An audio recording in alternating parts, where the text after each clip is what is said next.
तो you will gate 11 lakh in just 1 year from 10 cats. तो उन 10 कैट से आपने 11 लाख है, तो मंथली डिवाइड करें कितना बनता है। तो लेकिन लाखों की बात नहीं है भाई, बात है आपकी मेहनत की। मेहनत नहीं करेंगे तो आपको 1 रुपया भी नहीं मिलना। सारा बात है मेहनत। चैनल बनाने का जो मकसद है ना भाई, ये आप सबकी गाइडलाइन के लिए। तो सपोर्ट करते जाएं, सपोर्ट करते रहेंगे तो इसमें ये होगा कि आप वीडियो ज़्यादा लोगों तक पहुंचेगी और ज़्यादा लोग इससे मुस्तफ़ीद हो सकेंगे, क्योंकि ऑलरेडी आप सब लोगों को पता है कि काफ़ी लोगों को हम ऑलरेडी बिज़नेस स्टार्ट करवा सकते हैं, बहुत लोगों को करवाया है। तो बात ये है कि आज मैं जिस तरह बिज़नेस आइडियाज़ करता रहा हूँ, आज जो नए बिज़नेस आइडिया की बात कर रहा हूँ वो है जी कैट फार्मिंग। कैट फार्मिंग एक ऐसा बिज़नेस आइडिया है, इसमें आप इसको घर में कर सकते हैं, घर के छोटे से कमरे में कर सकते हैं, छोटा सा इसको बच्चे कर सकते हैं, और आपकी वाइफ, आपकी सिस्टर्स और जो बेवा औरतें हैं ये इस बिज़नेस को स्टार्ट कर सकते हैं, क्योंकि इसमें कोई वो जेंडर का इशू नहीं है कि औरत ने करना है या मर्द ने करना है। लाहौर में, कराची में, बड़े बड़े शहरों में बहुत सी सक्सेस स्टोरीज़ हैं, जो लोग जिनकी फैमिलीज़ ऑलरेडी इस बिज़नेस से वाबस्ता हैं। तो इसमें मैं आपको ये बताऊंगा कि फ़र्स्ट ऑफ़ ऑल आपने ना इस बिज़नेस को स्टार्ट करना है कैट फार्मिंग के। तो इसमें फ़र्स्ट आपने इस देखना है कि कैट्स की कौन कौन सी ब्रीड्स हैं। ब्रीड्स में पर्शियन है, रशियन है, इसमें पर्शियन में फिर आगे पंच फेस है, पोर्टिलिटर ट्रेन है। तो इसमें आगे डिफरेंट आ जाती है। इसमें अगर मैं आपको टाइप्स बताऊँ ना, तो मैं आपको ना इसमें टाइप्स बताऊंगा, इसमें मैनेजमेंट बताऊंगा, इसकी फिजिबिलिटी बताऊंगा, इसका सेल बताऊंगा। ये 4 से 5 चीज़ें ना, मतलब ये कि आपने ख़रीदनी कहाँ से है, मैनेजमेंट कैसे करनी है, फीड कहाँ से लेनी है, फीड कौन सी देनी है, और इसके बाद इसकी ख़र्चा कितना आएगा, कितने पेयर से स्टार्ट करना चाहिए और कितने में सेल होगा, आपको कितना प्रॉफिट होगा, एवरीथिंग जो है ना आपको मैं इसमें बताने वाला हूँ। तो अगर इसमें ना 3 टाइप्स हैं। तीन टाइप्स के लोग जो है ना इसमें कर सकते हैं। कुछ लोग ऐसे होते हैं कि जो जिनका मकसद होता है कि मतलब वो कमीशन एजेंट है, उन्होंने बस से इधर से खरीदी उधर दे दी, इधर से खरीदी उधर दे दी। तो ये लोग फर्जी तौर पे तो कामयाब होते हैं, लेकिन फ्यूचर इनका जो ब्राइट नहीं होता। ये कभी कैट बेच रहे होते हैं, कभी कोई चीज़ बेच रहे होते हैं, कभी कोई चीज़ बेच रहे होते हैं। तो ये बिजनेस पॉइंट ऑफ व्यू से ये कामयाब नहीं हो सकते। कुछ लोग ऐसे होते हैं कि जो जिनका ये मकसद होता है कि हमने पैसा कमाना है सिर्फ, उनका इनसे कोई लिंक नहीं होता। तो वो उनके कामयाब बहुत कम लोग होते हैं, क्योंकि वो उन्होंने इनको एज अ पेट उतनी प्यार मोहब्बत नहीं दे सकना। तो वो उनकी जो है ना इसमें सक्सेस के रेट कम है। थर्ड वन जो है वो लोग हैं, ऐसे लोग हैं जो इसको ऑलरेडी रख रहे होते हैं, 1-2 पेयर उन्होंने रखे होते हैं, उनको तजर्बा होता है, और वो लोग इसमें कामयाब होते हैं। तो इसमें देख लें कि आप कौन हैं। और कामयाबी जो है ना उस वक्त आती है जब आप मेहनत करते हैं।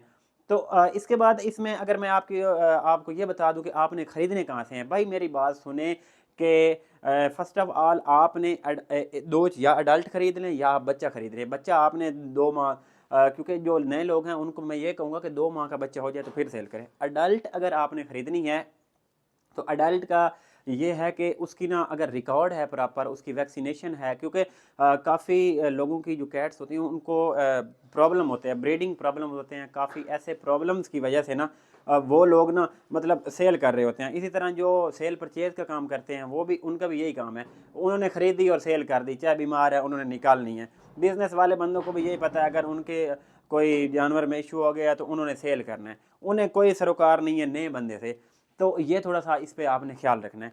और सेकंड वन ये है कि अगर आप, मैं तो आपको रिकमेंड करूँगा, हाँ अगर उसकी रिकॉर्ड है, उसका प्रॉपर उसका सिस्टम उसने मैनेज किया हुआ है, तो फिर तो आप अडल्ट खरीदें। अडल्ट में ये है कि आप जैसे अडल्ट खरीदेंगे और फ़ौरन 2-1 माह बाद बच्चे देगी, आप फ़ौरन स्टार्ट कर देंगे। और दूसरा ये है कि अगर आप बच्चा ले लेंगे तो वो ये इसकी जो क्वालिटी होती है ना, बेसिकली मेल है 8 से 12 मंथ की एज में वो मैच्योर हो जाता है, लेकिन फीमेल जो जो होती है ना वो आपकी 1 साल, मतलब ये है कि 1 साल तक, वैसे 4 माह की हो जाती है, लेकिन उसको ना ब्रीड नहीं करवाना चाहिए। तकरीबन 1 साल की हो जाए तो आप उसको ब्रीड करवा देना चाहिए, क्योंकि इनमें वो 4 माह में भी आ जाती है हीट में, क्योंकि इनमें मेनोपॉज वाला सीन नहीं है जिस तरह ह्यूमन में होता है।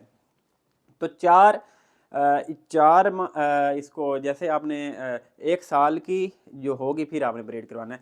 तो मैं आपको रिकमेंड करूँगा कि आपने वो लेनी है जो किटन है, वो आपके लिए बेनिफिशियल है। आपने स्टार्ट कैसे करना है, मैं आपको रिकमेंड करूँगा कि भाई 1 से 2 पेयर से आप स्टार्ट करें। इसका फ़ायदा ये है कि देखें नए बंदे हैं, एक पेयर रख लें, 2 पेयर रख लें, इससे आप स्टार्ट करेंगे तो इसमें आपको ये बेनिफिट हो जाएगा कि आप इससे सीख भी जाएंगे और सेकंड आप इससे ज़्यादा कर सकते हैं। अगर आप फ़ौरन ही बड़े सेटअप से स्टार्ट करेंगे तो फिर आपको उसके लिए ज़्यादा रिक्वायरमेंट चाहिए। मैनेजमेंट इसकी क्या है? मैनेजमेंट इसकी ये है कि इसको सर्दियों में जो है ना इतना ज़्यादा टेम्परेचर का इशू नहीं होता, गर्मियाँ इसकी ये बर्दाश्त नहीं कर सकती। आपने इसका रूम आपने इस तरीके से, अगर छत है, मतलब आजकल नॉर्मली जो रूम है 6 से 7 कैट्स आप उसमें पाल सकते हैं।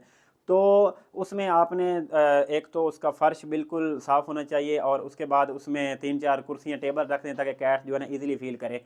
और उसके बाद उसमें आपको फ़ैन हो, एसी हो, गर्मियों के लिए प्रॉब्लम हो सकता है। और एक आपने ना उसमें एक सेपरेट छोटा सा ना केज रखना है कि कोई कैट अगर बीमार हो जाती है तो उसने आपने ना उसको उसमें रखना है ताकि जो है ना वो डिज़ीज़ दूसरी में ना फैलाए। और जब आपने नई कैट लेके आनी है तो आपने उसको क्वारंटाइन करना है, 8-10 दिन आपने अलहदा केज में रखना है। अगर उसमें कोई डिजीज़ नहीं है तो फिर जो है ना आप इसमें ट्रांसफ़र करें। तो इसके अलावा टेम्परेचर इसका नॉर्मली चलता है वो 25 डिग्री सेंटीग्रेड है। और इसमें फीडिंग पॉइंट ऑफ व्यू से ये है कि आपने ना कोई भी जानवर लेके आना उसकी अब्रप्ट आपने ना इसकी चेंज नहीं करवानी। अब्रप्ट आप इसकी फीडिंग चेंज करवाएंगे तो इनमें मसाइल ऐसे आ जाते हैं कि वो प्रॉब्लम करते हैं। फीडिंग आपने इसकी अब्रप्ट चेंज नहीं करवानी। तो और एक कंपनी की फीड अगर कैट लाइक करती है तो दूसरी कंपनी की नहीं करनी, क्योंकि इनमें काफ़ी ज़्यादा रिएक्शन हो जाते हैं। और इसके अलावा फीडिंग में मैं आपको वो एंड में बताता हूँ कि इसकी कॉस्ट कितनी है।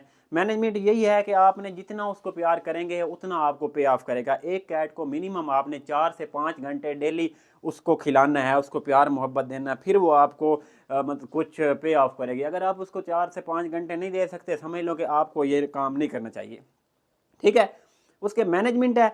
और इसके बाद फाइनल हम आते हैं इसकी फिजिबिलिटी पे। फिजिबिलिटी ये है कि if you want to start this business then you can just start from 1 to 2 pair, and if you want to start this business as an commercial level then you have to take 10 pair, यानी कि आपने you have to buy 10 pair, sorry 5 pair, 5 pair आपने buy करने हैं, total 10 हो जाएंगी। अगर आपने 1-2 पेयर रखने हैं तो आपको मेल रखने की ज़रूरत नहीं है, क्योंकि एक पेयर रखेंगे तो वो इजीली आप किसी की कैट से ब्रीड करवा सकते हैं, उसका इशू नहीं है।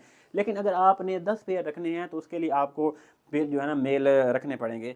तो 10 पेयर के हिसाब से अगर मैं आपको फिजिबिलिटी बनाऊँ तो एक कैट जो सिंपली डेली के जो आपको इसके साल में ना वैसे ये 3-4 बार ये बच्चे देती है, लेकिन जो एवरेज है, जो रिकमेंडेड है, साल में 2 बार इससे बच्चे लेने चाहिए। और एक बार ये 6 से 7 बच्चे देती है।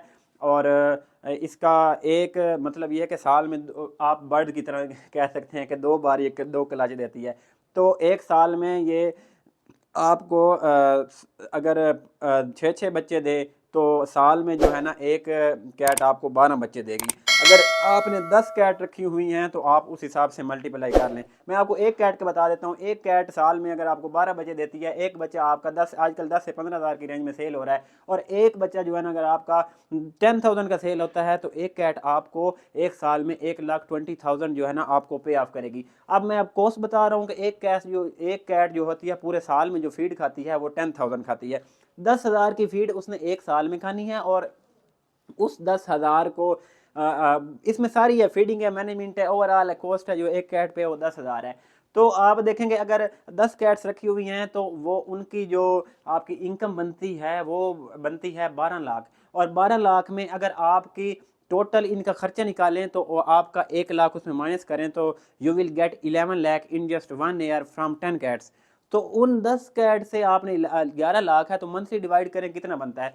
तो लेकिन लाखों की बात नहीं है भाई, बात है आपकी मेहनत की। मेहनत नहीं करेंगे तो आपको 1 रुपया भी नहीं मिलना। सारा बात है मेहनत का।